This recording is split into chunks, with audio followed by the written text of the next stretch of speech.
Hello friends, movies all অ্যাবাউটে আপনাদের স্বাগত। ঋত্বিক চক্রবর্তী, অনির্বাণ চক্রবর্তী, ঈশা সাহা অভিনীত অপরিচিত ট্রেলার ড্রপ করা হলো।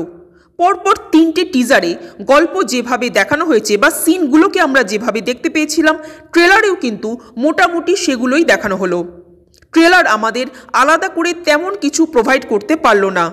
গল্প সম্বন্ধে যেটুকু বোঝা যাচ্ছে, ঋত্বিক চক্রবর্তীর একটা অ্যাক্সিডেন্ট হয় এবং অ্যাক্সিডেন্টের পর তার স্মৃতিশক্তি চলে যায়।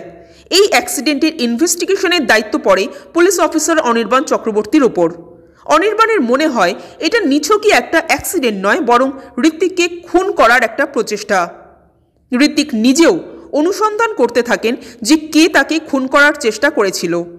ঋত্বিকের মনে হয় যে ঈশা সাহা হয়তো এই খুনের পেছনে থাকতেও পারেন, অর্থাৎ ঈশা সাহাই হয়তো ঋত্বিককে খুন করার চেষ্টা করছেন। যদিও ঈশার বিরুদ্ধে কোনো প্রমাণ ঋত্বিক জোগাড় করে উঠতে পারে না। তো কে আসলে খুনি? কেই বা বলছে সত্যি কথা, কেই বা বলছে মিথ্যে, সেটা জানতে গেলে আমাদের মুভিটা দেখতে হবে। টিজারে ঈশাকে কিন্তু বেশ ভালো লাগছিল, বাট ট্রেলারে ঈশার এক্সপ্রেশনের মধ্যে না বড্ড বেশি ইন্দুর ছাপ পাচ্ছিলাম। ঋত্বিক অ্যাজ ইউজুয়াল একই রকম, মানে ভালোই অবভিয়াসলি।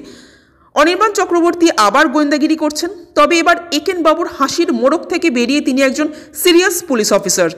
যদিও সিরিয়াস রূপে কিন্তু অনির্বাণ চক্রবর্তী বেশ ভালো কাজ করেন, যার প্রমাণ আমরা পেয়েছি প্রধান আর খাদানে। এবার দেখা যাক এই মুভিতে তিনি কি করেন। এই ট্রেলারে বিজিএমটা কিন্তু দারুণ হয়েছে, এমনকি যে গানটা এখানে ব্যাকগ্রাউন্ডে দেওয়া হচ্ছে, কে আমি কে তুমি, সেটাও কিন্তু শুনতে ভীষণ ভালো লাগছে। তো ওভারঅল ট্রেলারটা আমার অন্তত খারাপ লাগলো না। আপনাদের কেমন লেগেছে কমেন্ট করে জানাবেন, আর আমাদের ভিডিও ভালো লেগে থাকলে প্লিজ লাইক, শেয়ার ও সাবস্ক্রাইব করতে ভুলবেন না। Thank you.